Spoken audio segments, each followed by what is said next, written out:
ছাত্ৰ-ছাত্ৰীসকল তোমালোক আটাইকে আমাৰ চেনেললৈ স্বাগতম জনাইছো। ছাত্ৰ-ছাত্ৰীসকল আমি ইতিমধ্যে ককা দেউতাৰ ইচ্ছা গ্ৰেণ্ডফাদাৰ্স উইচ নামৰ পাঠটি পঢ়ি আছো আৰু পাঠটি মোটামুটি শেষেই কৰিলো। কিন্তু আমাৰ বৰ্তমানো শেষৰ পেৰাগ্ৰাফটো পঢ়িব আছে আৰু আজিৰ এই ভিডিঅ'টোত তোমালোক মই পাঠটিৰ শেষৰটো পেৰাগ্ৰাফ বুজাই দিবলৈ ওলাইছো। ছাত্ৰ-ছাত্ৰীসকল তোমালোক যদি আমাৰ চেনেলত নতুন তেনেহলে তোমালোকে আমাৰ চেনেলটো সাবস্ক্ৰাইব কৰি লবা আৰু যিসকল ছাত্ৰ-ছাত্ৰী এতিয়াও আমাৰ চেনেলটো সাবস্ক্ৰাইব কৰা নাই তোমালোকেও আমাৰ চেনেলটো সাবস্ক্ৰাইব কৰিবা বুলি আশা থাকিল। আহাচোন আমি পাঠটোত পুনে পুনে যাও। শেষৰটো পেৰাগ্ৰাফত কি আছে আমি অলপ চাও। ইয়াতে কি কৈছে চোৱা। Several years later I returned to Dehradun। অৰ্থাৎ বহু বছৰ পাছত, several মানে কেইবাটাও বুজায় আৰু কেইবাটাও বছৰ পাছত মই দেহৰাদুনলৈ উভতি আহিছিলো। ছাত্ৰ-ছাত্ৰীসকল ইয়াতে দেহৰাদুন বুলি যিটো শব্দ আছে, এখন চহৰৰ নাম দেহৰাদুন। তোমালোকে জানানে দেহৰাদুন ভাৰতৰ কোনখন ৰাজ্যত অৱস্থিত? ছাত্ৰ-ছাত্ৰীসকল আমাৰ বহু ছাত্ৰ-ছাত্ৰীয়ে পঢ়াৰ পাঠবোৰৰ উপৰিও বাহিৰা কথাবোৰ জানিবলৈ ইচ্ছা নকৰে।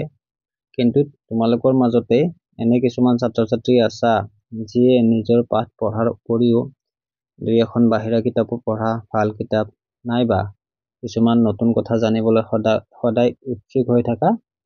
বাৰু যি কি নহওক ছাত্ৰ-ছাত্ৰীসকল মই তোমালোকক সুধিছিলো যে দেহৰাদুন কোনখন চহৰখন কোনখন ৰাজ্যত আছে আৰু ইয়াৰ উপৰিও মই তোমালোকক এটা কথা জনাই থৈ দিওঁ, দেহৰাদুন নামটো যে আহিছে গুৰু দ্ৰোণাচাৰ্যৰ নামটোৰ লগত এটা কানেকশ্যন আছে, এটা সংযোগ আছে। তোমালোকে জানানে এই কথাটো? মই তোমালোকক এডিশনাল দুটামান কথা ক'ব পাৰো কিন্তু পিছৰ ভিডিঅ'ত কেতিয়াবা কম। আজি এইটোৱে কৈ থলো যে দেহৰাদুন নামটো গুৰু দ্ৰোণাচাৰ্যৰ লগত কিবা এটা সংযোগ আছে। ঠিক আছে বাৰু আমি দ্বিতীয় শাৰীলৈ আহিছো।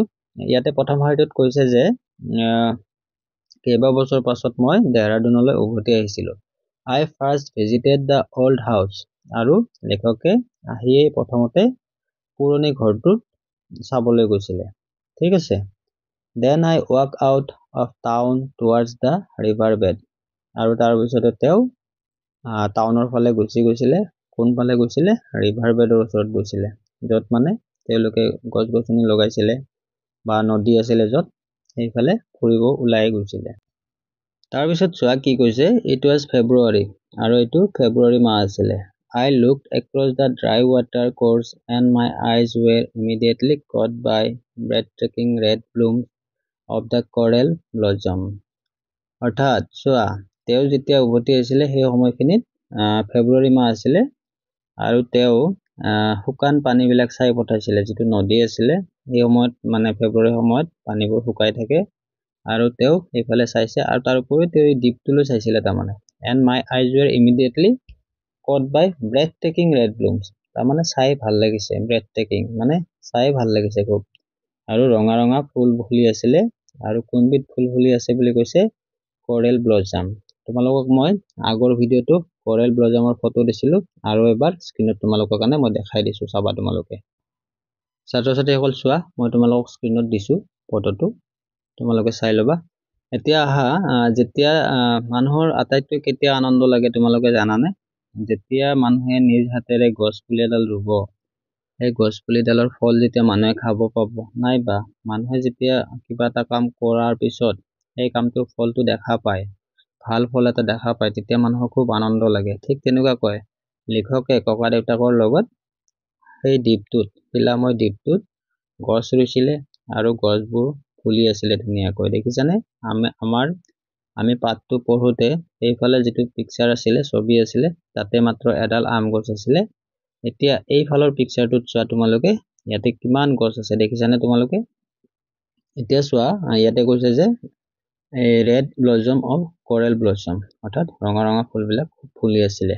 The island was looking like a small green paradise in contrast with dry river bed। আৰু কি কৈছে ইয়াতে, যিটো দ্বীপ আছিলে দ্বীপটো কেনেকুৱা দেখা গৈছিলে? স্মল গ্ৰীণ পেৰাডাইজ, অৰ্থাৎ সৰু সেউজীয়া স্বৰ্গ যেন দেখা গৈছিলে। পেৰাডাইজ মানে হৈছে স্বৰ্গ। In contrast with the dry river bed. আৰু কিন্তু কন্ট্ৰাষ্ট কৰা মানে তুলনা কৰা, বিপৰীত ধৰ্মী তুলনা কৰোঁতে কন্ট্ৰাষ্ট শব্দটো ব্যৱহাৰ কৰা হয়। যদি নদীখন চোৱা নদীখন শুকাই আছিলে, কিন্তু দ্বীপটো চাওঁতে কিন্তু ভাল লাগি গৈছিলে। কাৰণ কিয়? দ্বীপটো সেউজীয়া সৰু স্বৰ্গ এখন যেন লগা হৈছিলে। I went up to the trees and the trees seemed to know me. আৰু কি কৈছে? তেওঁ গছবোৰৰ কাষলৈ গুচি গৈছিলে আৰু তেওঁৰ এনেকুৱা এটা ভাৱ হৈছিলে যে গছবোৰে তেওঁক চিনি পাইছে। তাৰপিছত চোৱা, they whispered among themselves and beckoned me nearer. আৰু ইয়াতে কি কৈছে? গছবিলাকে যেন তেওঁৰ কাণত ফুচফুচাই কথা কৈছে। ঠিক আছে? আৰু কি কৈছে ইয়াতে চোৱা, ছাত্ৰ ছাত্ৰীসকল ইয়াতে লগতে কৈছে যে গছবিলাকে যেন লেখকক হাত বাউলি মাতিছে, ইশাৰাৰ দ্বাৰা মাতিছে। ঠিক আছে? ইয়াতে এটা শব্দ তোমালোকে পাইছানে? বেকন বুলি। ঠিক আছে? themselves and beckon me nearer. ঠিক আছে? যেন গছবোৰে তেওঁক হাত বাউলি মাতিছে। Looking around, I noticed that other smaller trees, plants and grasses had sprung up under their protection. আৰু যেতিয়া লেখকে গছবিলাকৰ চৌপাশে চাইছিলে, সেই ডাঙৰ গছবিলাকৰ তলত সৰু সৰু কিছুমান গছ, লতাজাতীয় গছ, উদ্ভিদ, গছ, গ্ৰাছ, ঘাঁহ এইবোৰ গজি উঠিছিলে, গজালি মেলিছে। আৰু কি কৈছে? আণ্ডাৰ দেয়াৰ প্ৰটেকশ্যন, অৰ্থাৎ ডাঙৰ গছবিলাকৰ তলত সৰু সৰু গছ কিছুমান গজিছিলে। ঠিক আছে? পোখা মেলিছিলে। Yes, the trees my grandfather had planted long ago had multiplied.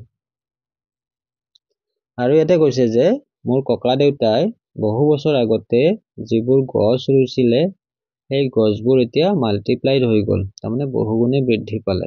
এডাল গছে আন গছৰো বৃদ্ধি কৰাত সহায় কৰিছে তাৰমানে। They were walking again, আৰু গছবিলাকে যেন খোজকাঢ়ি ফুৰিছে। In one small corner of the world, grandfather's wish had come true. আৰু ইয়াতে কৈছে যে পৃথিৱীৰ এটা সৰু কোণত ককা দেউতাৰ ইচ্ছাটো যেন সঁচা হৈ গৈছে। তোমালোকে ধৰিব পাৰিছানে? এই পাঠটো আমি পঢ়ি শেষ কৰিলোঁ। আমি এই পাঠটিত সৰ্বমুঠ 6টা ভিডিঅ' বনাবলগীয়া হ'ল। আশা কৰোঁ তোমালোকে পাঠটি বুজি পাবা। তোমালোকৰ ভাল হওক। ধন্যবাদ।